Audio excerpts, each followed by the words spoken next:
12월 마지막 주일을 맞이했습니다. 참 지나온 시간을 돌아보면 하나님 앞에 우리가 감사할 일들이 많지만 벌써 이렇게 시간이 훌쩍 이렇게 지나고 이제 한 해의 마지막 달을 맞이한 이런 또 환경에 여러 아쉬움이 있지만 우리가 감사하면서 오늘 하나님 앞에 드리는 이 예배가 영과 진리로 되는 예배일 뿐만 아니라 우리 각자에게 하늘로부터 부어지는 은혜가 충만하기를 바랍니다. 아메리카 인디언 중에서 가장 높은 사람은 누굴까요? 아메리카 인디언 중에서 가장 높은 사람은 족장입니다. 그죠?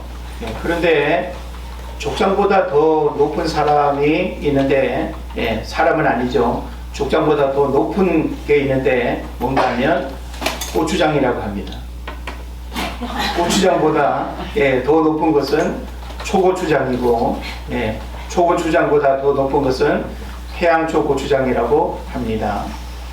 자, 그런데 태양초 고추장보다 더 높은 게 있다면 우리가 믿는 하나님이 아닐까 하는 생각을 해봅니다. 자, 이 하나님께서 우리를 구원해 주셨고 또 은혜제일교회 성도로 부르셨고 또 저와 여러분을 통해서 영광 받기를 원하시는 줄로 믿으시기를 바랍니다. 우리가 한 해를 이렇게 지나오면서 창조주 하나님이 우리 삶의 주권자가 되시고 또 우리 가정과 교회와 우리 일상의 모든 일들을 그 하나님께서 주권적으로 우리의 걸음을 인도해 주신 줄을 믿습니다. 그런 면에서 하나님과 우리와의 관계는 그 설정이 분명하죠. 우리는 하나님의 백성이 되고 그리고 그 하나님은 우리 삶의 주권자가 된다라고 하는 이런 불가분의 관계는 대단히 중요한 영적 의미이면서 우리 삶에 아주 중요한 문제가 되는 것입니다. 자, 그렇다면 우리가 이 땅을 살아갈 때 대한민국 국민으로 살아가는 신분도 있지만 우리가 또 하나님 나라의 백성이라고 하는 영적 신분도 있다는 거 우리가 기억합니다.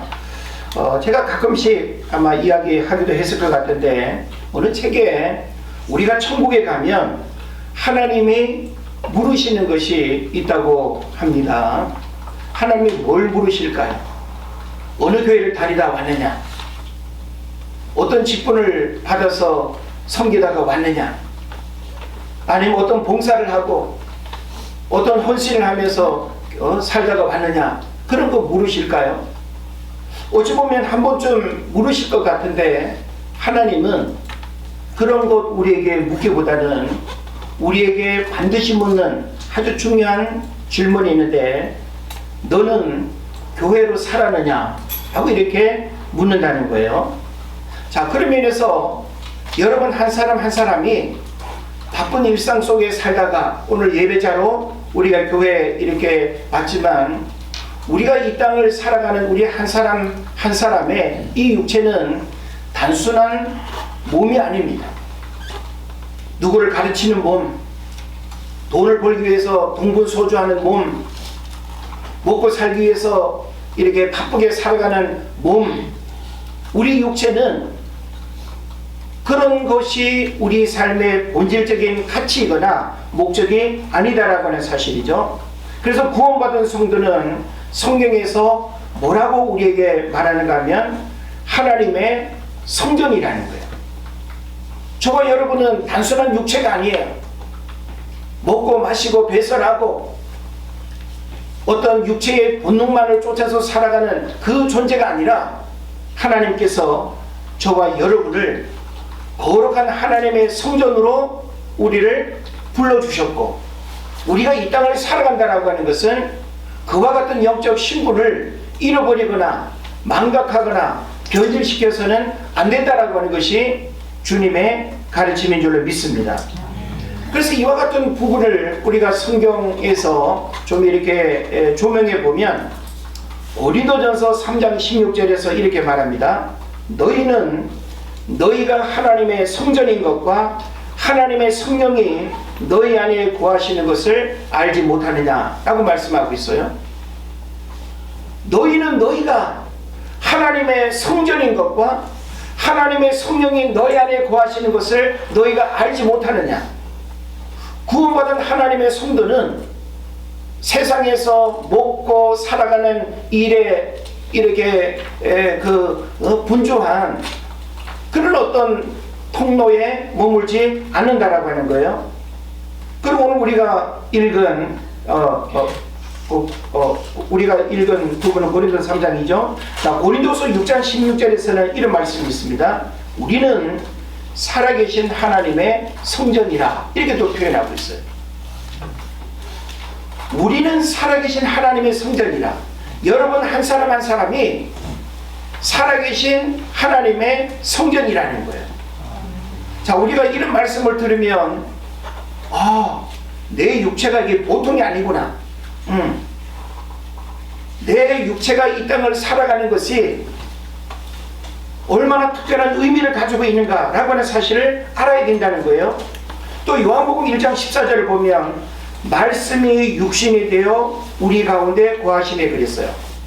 자, 말씀이 육신이 되어 어디에 거한다고요?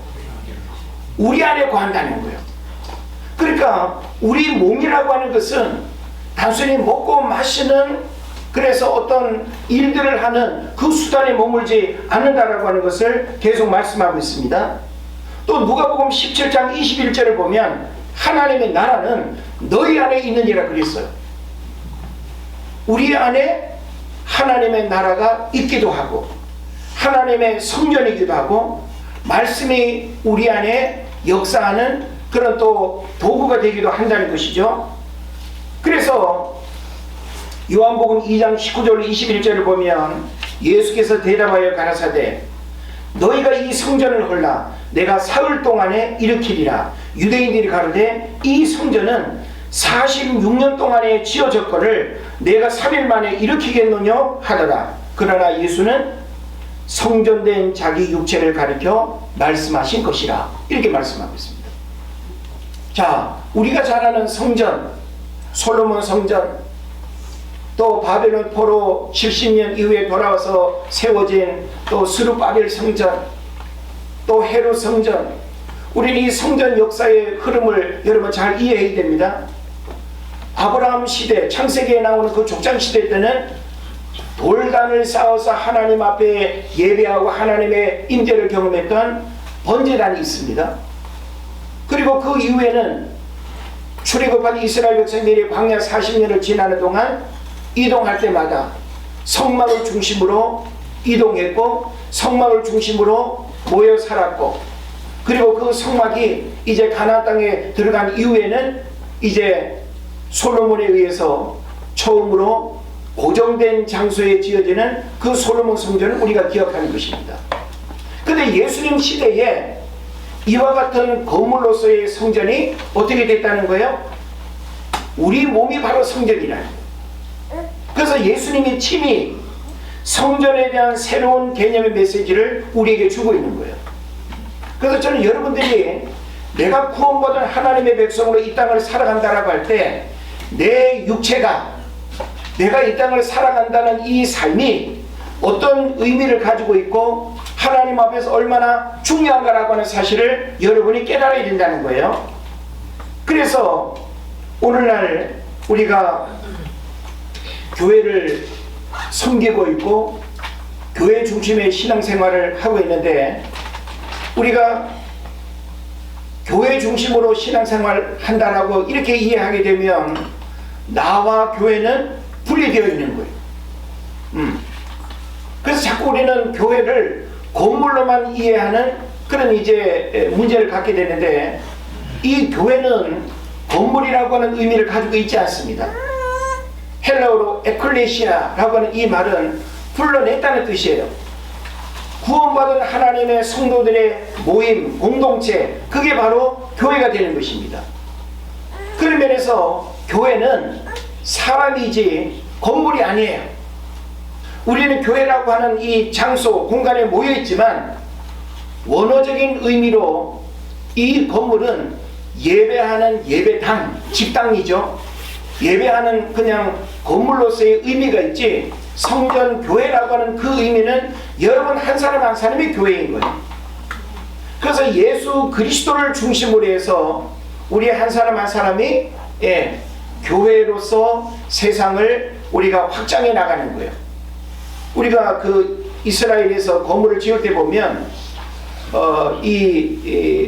그 머릿돌이라고 있어요. 머릿돌이라고 하는 이 돌은 건물의 크기와 모양을 만들어가는 아주 그 첫 번째 기초적인 돌입니다. 이 돌을 중심으로 해서 건물이 시작이 되고 모양이 만들어지는 거예요. 그래서 이것이 빠져버리면 모든 게 다 무너지는 거예요. 그 바위의 크기와 모양이 어떻게 놓여지느냐에 따라서 건물의 크기와 모양이 달라지는 거예요. 그래서 교회라고 하는 것은 예수 그리스도가 바로 그 모퉁이 돌이 되셔서 그 주님을 중심으로 해서 저와 여러분이 유기체적인 관계로 서로 다 연결되어져 있고, 그리고 우리가 전도를 한다, 하나님의 나라를 확장한다라고 하는 것은 그 주님을 중심으로 해서 믿는 자의 이런 공동체성이 세상으로 확장되어지는 것을 의미하는 것입니다. 그런 의미에서 우리가 이 땅을 살아가는 동안 교회로서 살아간다라고 하는 이것은 교회 안에 갇혀 살아가고 매일 그냥 교회에서 모여서 살아가는 그걸 의미하는 것이 아니라, 여러분 한 사람 한 사람이 교회라고 하는 이 본질적인 의미를 깨달아 알고 그런 교회로서 살아가지 아니하면 오늘날 건물로서의 교회는 하나님 앞에 크게 의미가 없습니다. 건물로서의 교회는 언제라도 무너질 수 있고 끊임없이 손봐야 되고 시간이 지나면 낡고 무너질 수밖에 없는 것이 교회 아닙니까? 그런 면에서 건물은 생명이 없습니다. 교회에 생명이 있다라고 하는 것은 예수의 생명을 품은 여러분 한 사람 한 사람이 교회이기 때문에 그 교회 공동체의 이 모임이 생명이 있는 거예요. 아멘. 할렐루야. 아멘. 그런 면에서 우리 은혜제일교회 공동체가 영적인 생명 공동체로 세워졌다라고 하는 것은 교회를 건물로서의 그 교회를 의미하는 것이 아니라 구원받은 여러분들 한 사람 한 사람이 하나님 앞에 소중한 존재라고 하는 사실을 깨달으시기를 바랍니다. 아멘. 마틴 루터에 의한 종교개혁은 세 가지 개혁의 정신을 가지고 있다고 합니다. 하나는 종교제도를 개혁하자입니다. 종교제도를 개혁하자라고 하는 말은 바벨론식 종교제도를 걷어내고 초대교회 제도로 환원하자는 거예요.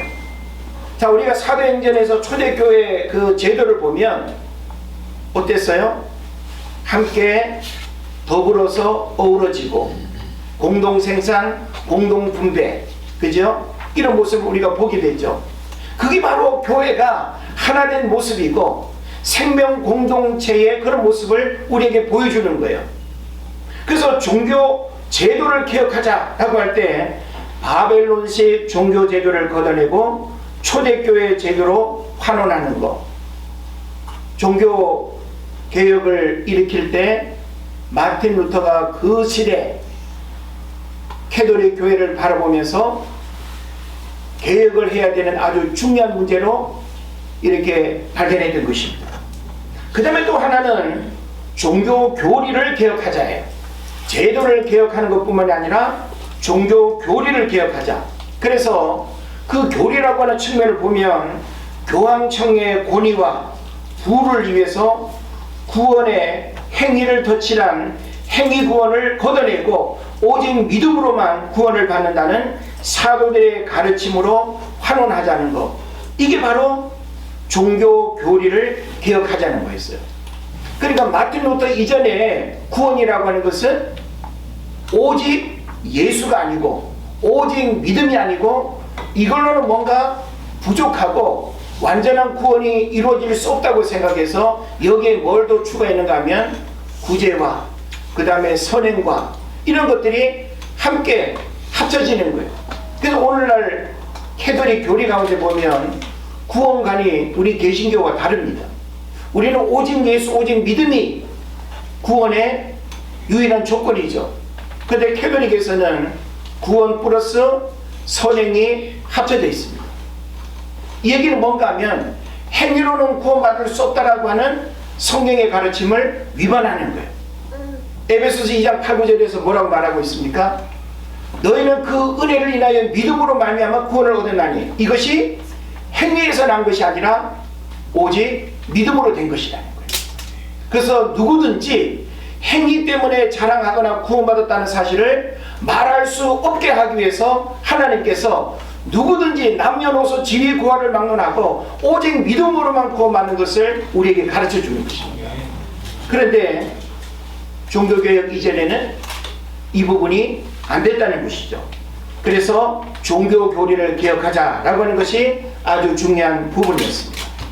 그리고 또 한 가지는 종교 생활을 개혁하자는 거예요. 제도를 개혁하자, 교리를 개혁하자, 생활을 개혁하자. 여기서 생활이라고 하는 것은 뭘 의미하는가 하면 미사를 드릴 때나 거룩으로 행세하지 말고 항상 생활에서 코람데오, 여러분 코람데오가 뭔 말인지 알죠? 하나님 앞에서, 하나님 면전에서, 그런 뜻이에요.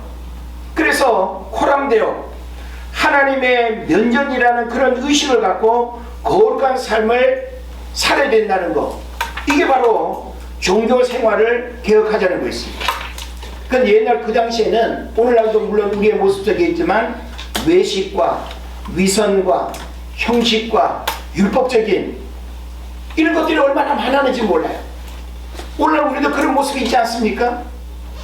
교회 안에서는 괜찮은 모습으로 보여지는데 교회 밖에서 만나면 전혀 다른 사람으로 비춰지는 이미지. 오, 교회에서 만났을 때는 저러지 않았는데 교회에서 보는 모습하고 교회 밖에서 보는 모습이 다르다라고 할 때 이것이 바로 오늘날 종교 생활의 개혁을 필요로 하는 이런 문제가 되는 것입니다. 그래서 이 세 가지 중에서 개혁교회가 첫 번째와 두 번째는 어느 정도 잘했다고 평가합니다. 그런데 세 번째는 여전히 미흡할 뿐만 아니라 오늘날 우리에게도 종교 생활의 개혁이라고 하는 이 문제는 교회로 살아야 된다라고 하는 그런 어떤 부분에 있어서 우리 각자에게 주는 굉장히 중요한 도전적인 메시지가 되는 거예요. 우리는 교리에 머물러도 안 돼요. 어떤 제도에만 갇혀서도 안 돼요. 신앙은 생활과 삶 속에서 복음이 삶으로 드러나지 아니하고 성경 읽는 걸로 머물고 말씀을 듣는 걸로 끝나버리면 그건 복음이 아니다라고 하는 사실을 여러분 깨달으시기를 바랍니다. 물질적 풍요 속에서 우리가 살아가고 있지만 긍정과 희망이 사라진 시대를 살아가고 있습니다. 곳곳에서 위기를 말합니다. 안 된다, 어렵다, 힘들다가 일상의 언어가 되어버렸고 주고받는 인사가 되어버렸습니다. 근데 오늘 우리가 지금 살고 있는 이 시대를 여러 어떤 통계 자료를 통해서 교회의 위기를 말하는데 교회의 위기의 핵심적인 메시지는 뭔가 하면 탈종교화 현상이 심각하게 가속되고 있다는 거예요. 여기서 탈종교화라고 하는 말은 뭔가 하면 종교 관심이 없다는 거예요. 우리 개신교를 말하는 게 아니라 어느 종교든지 종교 자체에 관심이 없이 살아가는 사람들이 점점 더 급증하고 있다는 거예요. 그래서 작년 한국갤럽에서 2월달부터 11월달까지 19세 이상 남녀 그 수천 명에게 그 통계를 이렇게 냈는데 탈종교화 현상이 39%로 나와 있습니다. 그러니까 종교를 필요로 하는 사람이 점점 더 작아지고 무종교화를 주장하고 생각하는 사람들이 굉장히 많아지는 그런 시대를 살아가고 있다는 것이죠. 그 다음 오늘날 우리가 교회의 위기를 말할 때 우리 모두가 또 공감하는 부분이기도 한데 고령화, 저출산 문제, 이거는 뭐 누구를 우리가 탓하기 이전에 참 여러 가지 어떤 관점에서 해석하고 대안을 제시하고 문제 해결을 위한 어떤 노력들을 해야 된다고 보는데, 지금 우리가 살고 있는 이 시대는 고령화 중에서도 초고령화 시대예요. 예, 이제는 삼각형 모양이 아니라 역삼각형 모양으로 점점 사회가 변하는, 노인 인구가 점점 많아지는 이런 시대.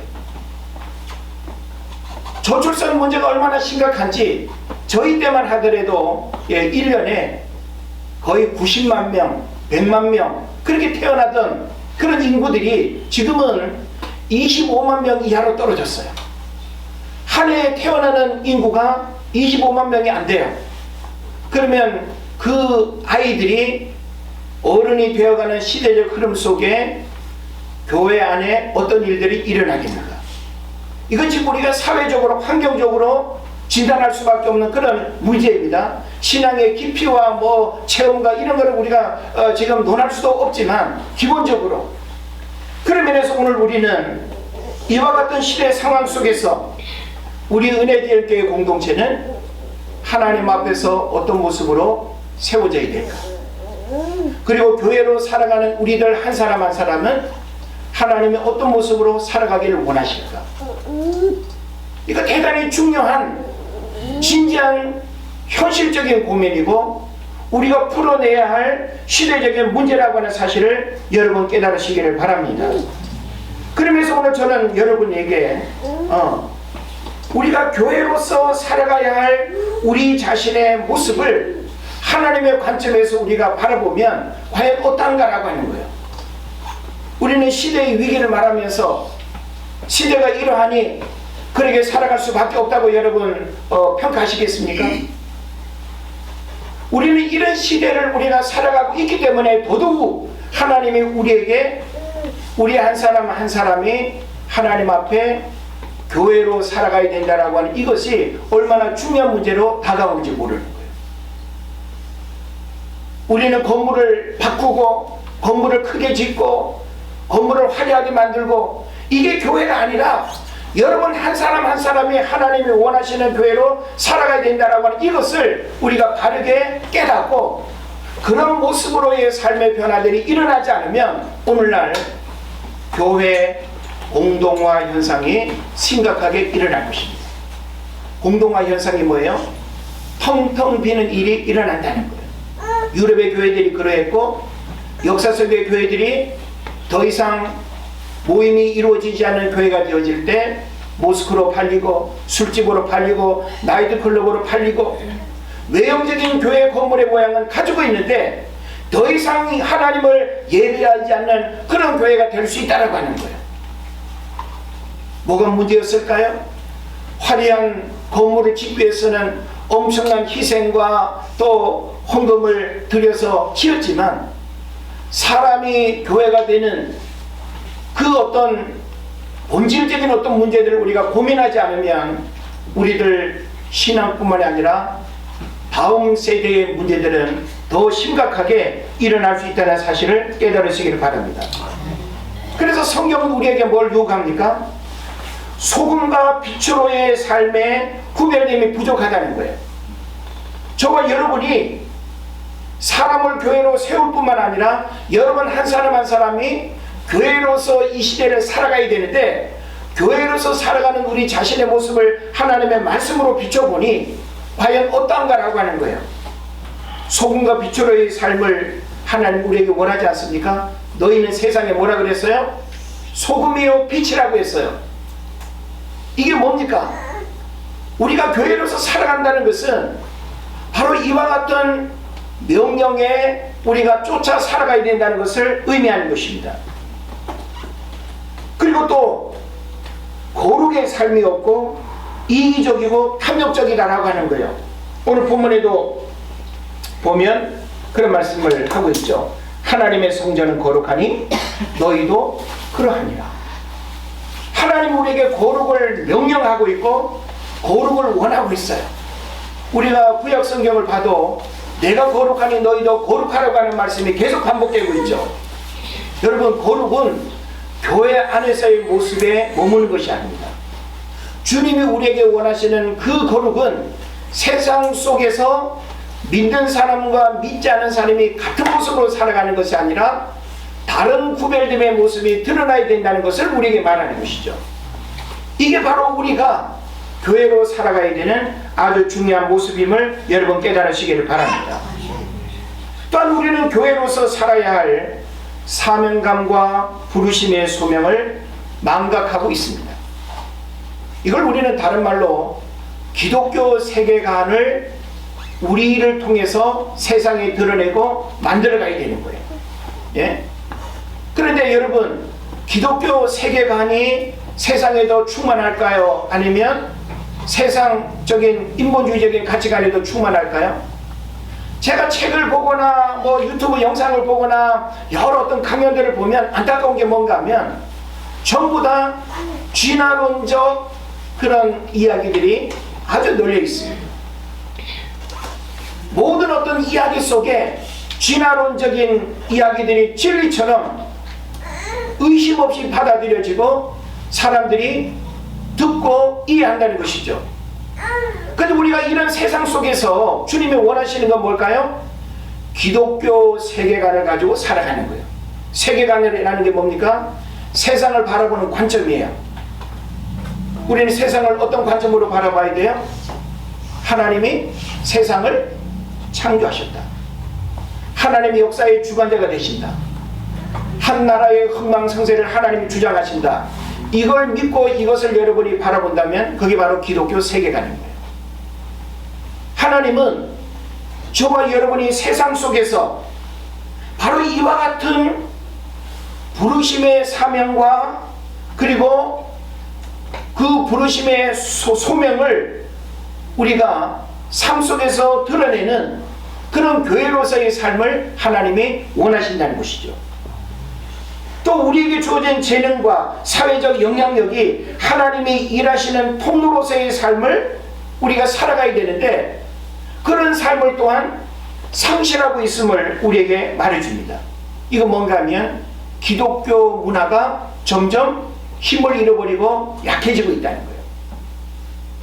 80년대 한때는 그 기독교 문화라고 하는 것이 굉장히 아주 이 하나의 운동처럼 교회 안에 강하게 어필될 때가 있었어요. 기독교 문화를 만들어가야 된다.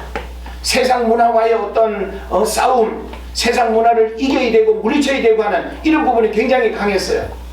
그런데 오늘날 우리의 의식과 모든 일들 속에 세상 문화 의식이 우리의 생각과 우리의 어떤 그 생활을 완전히 지배해 버렸습니다. 그러다 보니까 기독교 문화라고 하는 것이 설 자리가 없고 기독교 문화에 대한 세상 사람들의 관심 자체가 이미 상실된 그런 시대 속에 우리가 교회로 살아간다라고 하는 것은 바로 이와 같은 삶의 회복들이 필요하다는 것을 여러분 깨달으시기를 바랍니다.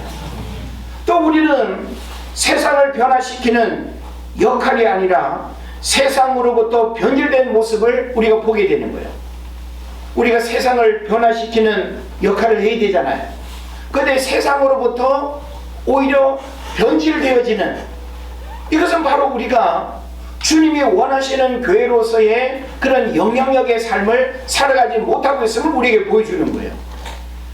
그런 면에서 저는 이런 어떤 말씀의 내용들을 살펴보면서 교회로 살아가야 할 우리의 모습이 과연 하나님 앞에서 또 사람 앞에서 우리 스스로가 우리 자신의 삶을 또 바라볼 때 과연 어떠한가라고 하는 사실을 여러분 잘 깨달으시기를 바랍니다. 건물로서의 교회는 영원할 수 없습니다. 찬란했던 역사적 교회들은 오늘날 유물로서 흔적과 이름만 전해지고 있습니다.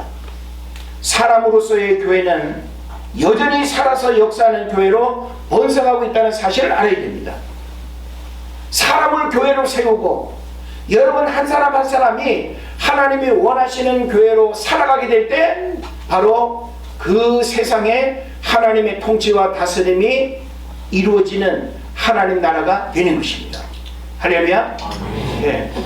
오늘날 많은 사람들이 내가 세상 속에서 교회로 살아간다라고 하는 우리 자신이 하나님 앞에 거룩한 성전이라고 하는 이런 영적 존재감 영적인 이 정체성에 대한 그런 믿음과 확신이 많이 약한 이런 모습을 우리가 돌아봐야 되는 것입니다. 교회 안에서만 믿는 자의 모습을 드러내는 것이 아니라 여러분의 불신자들과 살아가는 다양한 삶의 자리에서 역시 예수 믿는 사람은 뭔가 달라, 내가 흉내내고 따라갈 수 없는 뭔가가 다르다라고 하는 사실을 세상 사람들이 느끼고 알고 무릎 꿇게 해야 됩니다. 근데 오히려 우리가 무릎 꿇고, 오히려 그냥 우리가 기죽고, 오히려 우리의 것을 드러내지 못하는 이 약함의 문제들을 어떻게 해야 될 것인가라고 하는 거예요. 오늘날 교회의 위기, 교회의 문제는 건물이 낡았다, 상가교회다 이게 아니라 오늘날 우리가 세상 속에서 교회로 살아가는 우리 자신의 삶에 영향력을 잃어버린 주님의 가르침의 말씀들을 우리가 행하고 실천하지 못하는 그런 부끄러움의 삶의 모습들을 진지하게 돌아봐야 될 줄로 믿습니다. 우리가 국민 엄마로 부르는 누구예요? 국민 엄마? 김혜자님 맞죠? 예, 탤런트 김혜자 권사님이 2000년에 기아대책 구호를 통해서 방글라데시의 제임스라고 하는 13살 소년을 양아들로 삼고 후원을 하게 됐습니다. 그럼 2000년에 13살이니까 2023년 지금은 몇 살 정도 됐을까요? 그 13살 소년이 36살이 됐겠죠. 같이 사는 동거인이 아니라 후원하는 양아들 후원자이기 때문에 한 번은 우리나라에 데리고 와서 방송에도 같이 나오고, 예, 후원하는 그 일을 우리에게 광고로 보여줬어요. 그리고 그 제임스라고 하는 방글라데시의 13살 소년은 다시 자기 나라로 돌아가서 김혜자 권사님의 후원을 받으면서 공부를 하게 됐겠죠. 그래서 제가 최근에 그 유튜브 영상에서 이렇게 보니까 그 후원했던 그 13살 제임스가 20년이 지난 지금 어떤 모습으로 변했을까를 찾아가는 영상이에요. 여러분 기대가 되십니까? 이 김혜자 권사님의 후원을 받아서 가난함 속에서 꿈을 펼칠 수 없었던 이 제임스는 열심히 공부하게 되었고, 방글라데시의 명문 국립대학에 56대 1의 경쟁률을 뚫고 입학해서 공부를 했습니다. 대학원은 우리나라 경희대학원 국제개발협력학과에서 공부를 하고, 지금은 코이카를 거쳐서 영국계 기독교 구호단체에서 영향력 있는 코디네이터로 사회와 국가를 위해서 일하는 멋진 사람으로 성장했습니다. 영상으로 그걸 보는 김혜자 권사님 이제는 많이 연로하셨죠. 그 감동이 어떻게 했어요? 예? 내가 한 일은 작은 일이었고 별로 큰 일이 아니었는데 그 후원을 받은 제임스라고 하는 그 소년이 20년이 지난 지금 36살 나이가 돼서 결혼을 하고 살고 있는 집을 보여주고, 그 후원을 통해서 이런 과정에 공부를 하고 또 타인을 위해서 좋은 일을 하는 그런 사람으로 바뀌어진 모습. 저는 여러분이 김혜자 권사님과 똑같은 모습으로 후원하는 일에 동참하라고 제가 말하는 게 아니에요. 그분이 그렇게 살 수 있었던 건 뭐예요? 교회로 살아가는 거 아니에요? 예? 오늘날 우리는 우리 자신이 하나님이 나를 통해서 무엇을 원하는가를, 하나님을 위해서 내 삶을 드리고 시간을 드리고 내가 가진 재정을 후원해서 생명을 살리고 영혼을 구원하기 위해서 힘쓰고 애쓰는 이 모든 일이 전도고 선교인 줄로 믿습니다. 우리는 자꾸 전도 선교를 교회에만 억지로 끌고 들어와가지고 예배 자리에 앉히는 것만이 여러분 전도라고 하는데, 전도는 그것만이 아닙니다. 여러분이 교회로서 살아가는 삶의 모든 몸부림이 영혼 구원을 위한 전도요 선교인 줄로 믿습니다. 그래서 우리가 구원받은 하나님의 자녀로서 교회로 살아간다는 것은 영혼을 구원하고 생명을 살리고 생명이 또 다른 생명을 낳고 삶으로 살아가게 하는 것, 이게 바로 저와 여러분이 교회를 살아가는 거예요. 예. 근데 오늘날 우리는 교회 안에서 신앙생활하는 그 모습에 머물러 있어요. 하나님은 우리에게 세상에서 교회로 살아가라고 그렇게 명령하고 있고 그 다양한 교회로서의 삶을 우리에게 요구하고 있는데, 세상에서 교회로 살아가는 우리의 삶의 모습은 너무나 이기적이고 탐욕적이고 자기중심적이고 이타적이고 희생적인 그런 헌신이 없다고 한다면, 오늘날 우리는 빛 가운데 있는 빛처럼 교회 안에서만 머물러 있는 이 교회는 진짜 교회가 아니라는 거예요. 우리가 왜 모이고 왜 흩어져야 됩니까? 초대교회는 모이기만 했습니까? 모이는 것은 흩어지기 위해서 모였던 거예요, 여러분. 오늘날 우리가 교회에서 모이는 것은 하나님을 예배하기 위해서도 모이지만 어디로 흩어질 것인가? 왜 흩어져야 되는가? 내가 흩어져서 무엇을 할 것인가를 하나님 앞에서 기도하고 그 열정을 품고 그 하나님 앞에 다짐하고 결심하고 고백하기 위해서 우리가 함께 모이는 줄로 믿습니다. 그렇다면 이제 여러분들은 다양한 삶의 자리로 흩어져서 아이들을 가르치는 학원에서, 공부하는 학교에서, 사업장에서, 직장에서 여러분은 교회로 살아가야 돼요. 제가 아주 단순하게 김희자 권사님 한 사람을 이야기했지만, 물론 유명인이기 때문에 더 우리가 주목하는지는 모르겠습니다만은, 유무명의 수많은 그리스도인들이 다양하게 저는 좋은 교회의 모습으로 살아가고 있다고 저는 분명히 믿습니다. 저는 여러분들이 바로 주님이 원하시는 교회의 모습이 무엇인가를 깨달아 알고 나는 어떤 교회의 모습으로 하나님 앞에 살아가야 되는가 하고 하는 것을 진지하게 고민해야 되는 것입니다. 여러분이 누군가의 구원을 위해서 매일 정한 시간 교회에 와서 기도하고 그 사람의 영혼 구원을 위해서 여러분이 힘쓰다면 여러분은 교회로 살아가는 또 하나의 모습이 될 수 있습니다. 자신의 이익만을 위해서 기도하고 누군가를 위한 희생과 배려는 없다고 한다면 그것은 진정한 교회로서의 모습이 아니다라고 하는 사실을 여러분 깨달으시기를 바랍니다. 그런 면에서 반복적인 이야기지만 교회의 본질은 건물에서 오는 것이 아니라 사람에게서 온다는 것을 알아야 됩니다. C.S. 루이스가 이런 말을 했습니다. 참된 그리스도인의 콧구멍은 항상 내면의 시궁창 냄새에 주의를 기울여야 된다 하고 말했어요. 자, 여러분의 콧구멍이 정상적인 후각으로 냄새를 맡는다면 바깥에서 느껴지는 그런 냄새, 이거 무슨 냄새야 무슨 냄새야 에 머물지 말고 여러분 내면에 더 더러운 시궁창 냄새를 맡을 수 있어야 된다는 거예요. 뭘 의미합니까?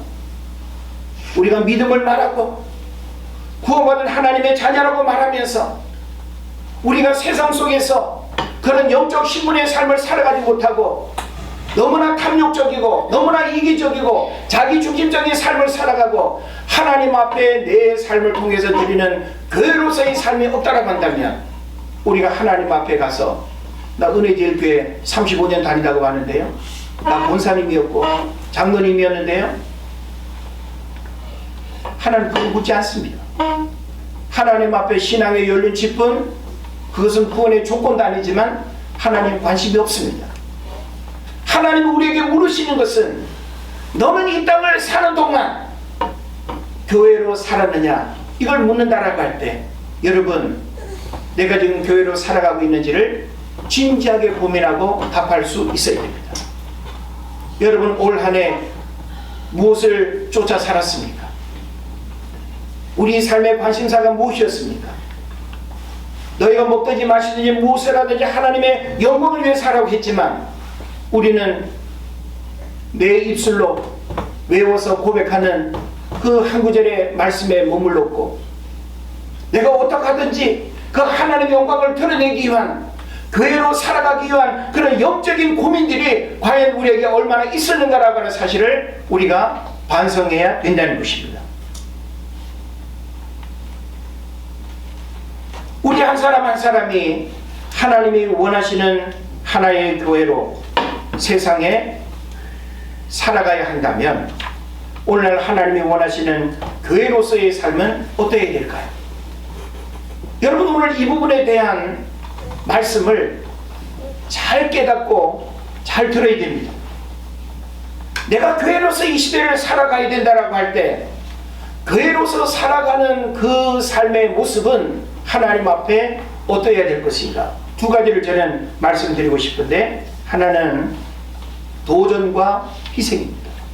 한번 따라 하실까요? 도전과 희생. 도전과 희생. 자, 우리가 세상에서 교회로 살아간다라고 할 때 우리에게 요구되는 것은 도전과 희생이에요. 도전을 두려워하고 희생을 어려워한다면 교회로서의 삶은 불가능합니다. 우리가 세상에서 교회로서의 삶을 살아가기 위해서는 하나님이 내게 주신 믿음, 하나님의 영광을 드러내야 된다라고 하는 그 신앙의 목적, 그 앞에서 우리는 도전할 수 있어야 됩니다. 하나님, 환경이 어렵고 내 형편이 이러하지만 내가 육신적인 안이라면 내가 머물지 않겠습니다. 내가 지금 무엇이 부족하다고 무엇이 채워지면 그때 내가 멋지게 하나님 앞에 하나 할게요. 이게 아니라 하나님은 지금 여기에서 여러분이 하나님 앞에 할 수 있는 그 일을 행하기를 원하시는 줄 믿습니다. 오늘날 많은 사람들이 영적 무풍지대를 원해요. 여러분, 무풍지대가 뭔지 알죠? 바람 한 점 없는 상태를 무풍지대라고 해요. 제가 최근에 책을 읽고 다큐를 보고 하면서 굉장히 중요한 메시지를 제가 이렇게 발견했는데, 이런 책이 있습니다. 16살 나는 세계 일주로 꿈을 배웠다. 또 인생은 혼자 떠나는 모험이다. 우리나라 김승진이라고 하는 분이 쓴 책입니다. 이 책은 어떤 공통점을 가지고 있는가 하면 요트, 배를 타고 지구 한 바퀴를 도는 거예요. 며칠간 200일이 넘는 동안. 인정을 받으려면 조건이 있습니다. 단독, 무기한, 무원조, 무동력, 그리고 족도를 2번이나 통과해야 되고, 그리고 한 방향으로만 돌아야 됩니다. 동쪽으로 한 바퀴를 돌든지 서쪽으로 한 바퀴를 돌든지, 그리고 거리는 4만 킬로가 넘어야 됩니다. 그런데 보세요. 단독, 혼자예요. 무기한, 어려움이 온다고 해가지고 어떤 항구에 정박할 수 없는 거예요. 무원조, 어떤 도움을 받으면 안 됩니다. 그리고 무동력, 엔진으로 달려가는 것이 아니라 바람을 이용해서만 배가 움직이게 됩니다. 근데 족도 주변을 이렇게 이제 가게 될 때 바람도 만나고 해적도 만나고 상어떼도 만나고 배가 그냥 뒤집힐 정도의 엄청난 폭풍과 비바람을 만나기도 하지만 그보다 더 두려운 게 뭔가 하면 무풍지대예요. 바람 한 점 일지 않는 그 무풍지대에서 맨 처음에는 좋대요. 그 폭풍의 그 비바람을 경험했던 그걸 생각하면 무풍지대는 잠시 얼마나 좋겠어요. 근데 그 무풍지대는 배를 전혀 움직이게 하지 않습니다. 목표를 향해서 전혀 나아갈 수 없게 하는 그 무풍지대, 여러분 원하십니까? 우리는 우리 삶의 고난, 질병, 여러 가지 실패, 좌절, 내가 싫어하는 그런 일들이 일어나지 않기를 우리가 원하지만 오히려 그와 같은 일들이 더 하나님을 찾게 되고 더 무릎 꿇게 되고 하나님 앞에 나아가는 통로가 된다는 거 여러분 아십니까? 오늘날 우리는 영적 무풍지대를 그리워하거나 사모하면 안 됩니다. 도전과 응전,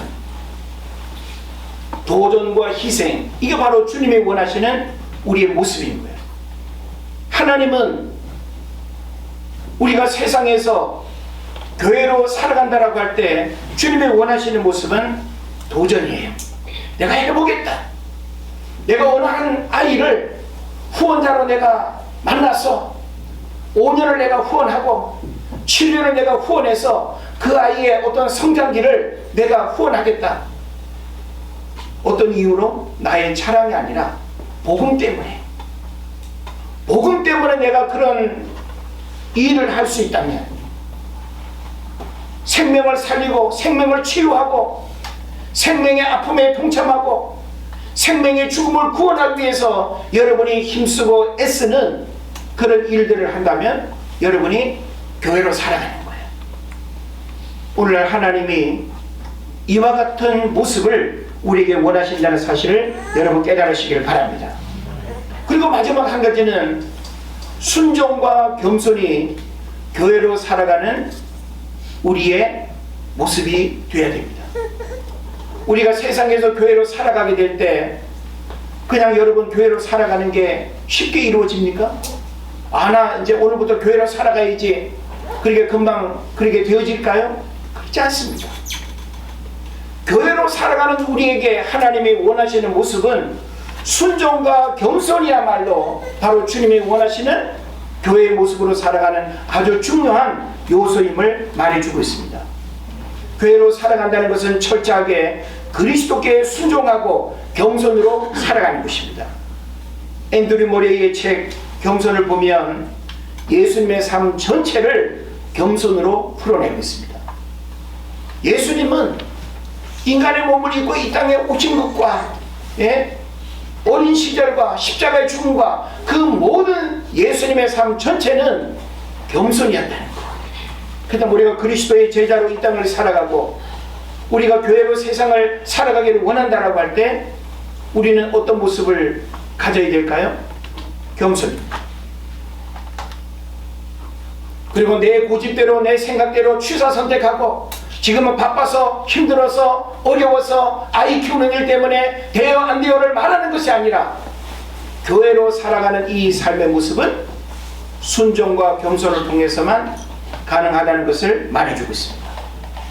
구세군의 창시자 윌리엄 부스가 현대 문명을 살아가는 우리에게 예견한 5가지 메시지가 있습니다. 21세기 많은 교회에 나타날 가장 큰 위험이라고 생각할 수 있습니다. 성령 없는 신앙, 그리스도 없는 기독교, 회개 없는 용서, 중생 없는 구원, 지옥 없는 천국. 우리에게 이런 모습이 있지 않은가 진지하게 점검해야 됩니다. 우리 개인과 교회 공동체 안에 오늘 우리가 심각하게 우리를 무너뜨릴 수 있는 이런 문제들을 우리가 진단하고 주님이 원하시는 교회로서의 삶을 우리가 회복하고 그 삶의 모습으로 나아가야 된다라고 하는 것입니다. 한국의 지금 총 인구 5,160만 명 중에 5분의 1가량인 1천만 명 이상이 교회를 다니고 있거나 다녀본 경험을 한 사람일 것입니다. 이들 중에 하나님이 원하시는 교회로 살아가는 사람이 얼마나 될까요?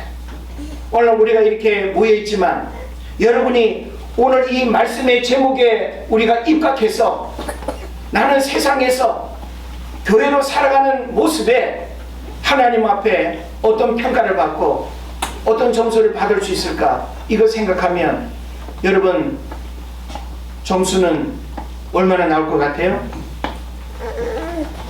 우리는 하나님의 심장이 살아있는 역동적인 교회로 살아가야 될 줄을 믿습니다. 예수님이 예수 복음이 생각이나 구호에 머무는 것이 아니라 삶으로 실천하는 교회로 살아가야 됩니다. 현실에 무릎 꿇지 않고 유혹에 무너지지 않으며 세상이라는 거대한 장애물 앞에 삶이 복음이 되는 능력을 드러내는 삶을 살아야 될 줄을 믿습니다. 이제 우리는 우리 한 사람 한 사람이 하나님 앞에 거룩한 성전이라고 하는 사실을 깨닫고 성전된 그 모습으로 살아가는 우리 자신을 돌아보면서 주님이 원하시는 그 교회로 다시금 세워지고 다양한 삶의 자리에서 교회로 살아가는 여러분 되시기를 주의 이름으로 축원을 드립니다. 우리 이 시간 기도합시다. 우리 이 시간 하나님의 말씀을 생각하면서 나는 교회로 살아가고 있다. 나는 하나님 앞에 어떤 교회의 모습으로 살아가고 있는가, 우리 조용히 돌아보면서 주님이 원하시는 교회로 살아가기를 우리가 다짐하며 기도하겠습니다.